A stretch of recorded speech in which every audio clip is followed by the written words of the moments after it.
वो सुबह उठता है, नमाज़ पढ़ता है, नमाज के बाद वॉक पे चले जाते हैं मियाँ बीवी।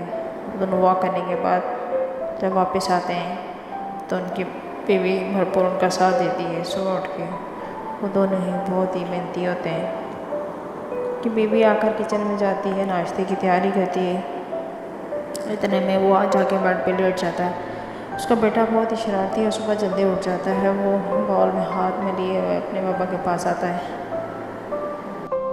और खेल में लग जाता है। इतने में उसकी बीवी की आवाज़ आती है, आजा नाश्ता कर ले। वो भी वहाँ पर नाश्ते के लिए आ जाता है।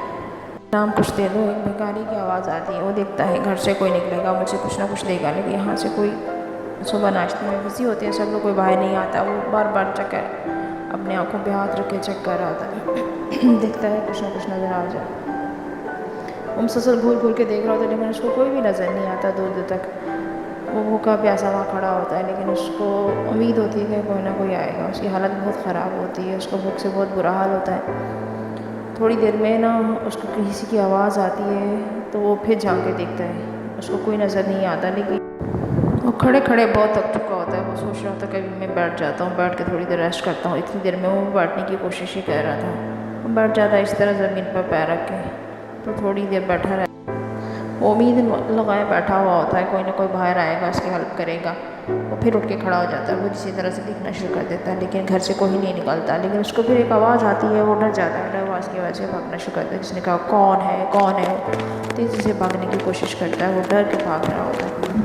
इतने में एक बच्चा बाहर आता है, उसका नाम समर होता है। समर हाथ हिलाता है, कहता है जी बाबा जी क्या हुआ, बाबा जी क्या हुआ। लेकिन बाबा जी डरा हुआ होता है। वो भागना शुरू कर देता है, भागते भागते आगे निकल जाता है। उसको समझ नहीं आती वो दाएँ भागे या बाएँ भागे, कभी उल्टा भागता है, कभी वो सीधा भागता है। इस तरह वो वहाँ से निकल जाता है, आगे जाता है। घर के बाहर दूसरी तरफ जाता है तो एक बच्चा खेल रहा होता है। उस बच्चे के पास जाके तालियां बजाना शुरू कर देता है। बहुत ही उल्टी सी हरकतें करता था कि बच्चा हंसे, लेकिन बच्चे को उसको देख के हंसी नहीं आती। बच्चा उसको खामोशी से अपने गाड़ी चला रहा होता है, लेकिन वो चुप कर खड़ा हो जाता है, क्या करे। लेकिन वो वहाँ से भी खिसक जाता है, वो जंगल में चला जाता है। जंगल में जाकर बैठ जाता है। वो सोचता है कि यहाँ पर सुकून से थोड़ी देर रेस्ट करता हूँ, बहुत तेज़ भूख लग रही है, लेकिन मुझे कुछ भी खाने को अभी तक नहीं मिला। वो वहाँ दरिया के किनारे बैठ जाता है। बैठने के बाद वो थोड़ा सा रेस्ट करता है। उसके सर पे चोट भी लगी होती है किसी तरह से। वो बैठा हुआ होता है वहाँ पर मखमूस से, लेकिन वो लड़का भी उसके पास आता है। बाबा जी अब वहाँ से चले क्यों आए। वो फिर भागना शुरू कर देता है कि पता नहीं क्या बात है, ये लड़का मेरे पीछे आता है। तो उसमें बाबा जी आप क्यों भाग रहे हैं। लेकिन वो भागते भागते एक नदी के किनारे पहुँच जाता है, पहाड़ों के बीच में जो होती है।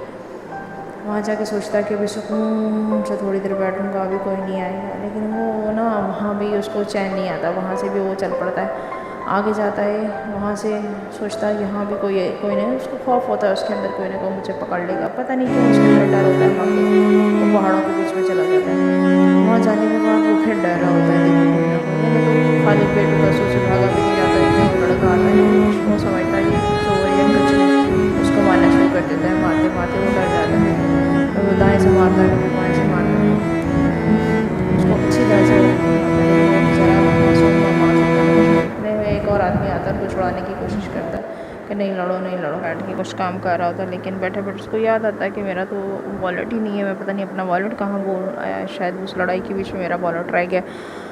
उठ के खड़ा हो जाता है, अपने घर में आवाज़ देता है अपने भाई को, लेकिन उसका भाई थोड़ी देर में आ जाता है। पूछता है क्या हुआ। उसने कहा कि मेरा वॉलेट नहीं मिल रहा, आपने कहीं देखा। उसने कहा नहीं मैंने तो आपका वॉलेट नहीं देखा। ये बातें करते हुए ट्रंक रूम से बाहर आ जाते हैं, वॉलेट की तलाश में निकल जाता है।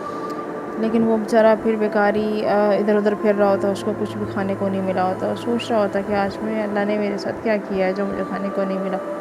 वो परेशान आलम में बटाल भूख से इतना बुरा हाल था कि उसे चला भी नहीं जा रहा था। अब वो बिल्कुल ही नढाल हुआ था। इसी तरह वो किसी दूसरे घर के बाहर जाता है, वहाँ जाके सदा लगाता है खाने को कुछ है तो दे दो, खाने को कुछ है तो दे दो। लेकिन फिर वो परेशान होता है कि मैं आज, मुझे लग रहा है आज मैं भूखा ही रहूँगा, मुझे कुछ भी खाने को नहीं मिलेगा। मैंने जो कुछ नहीं मिल रहा, वो वहाँ खड़ा होकर चीखना शुरू कर देता है।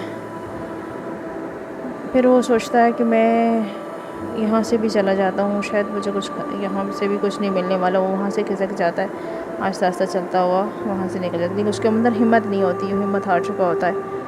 तो चलते चलते वहाँ चला जाता है। इतने में वही लड़का वहाँ पर फिर आता है, उसने उसको देख लिया, उसके पीछे भागता है। भागते भागते वो उसको पीछा कर रहा होता है कि ये कहाँ गया है।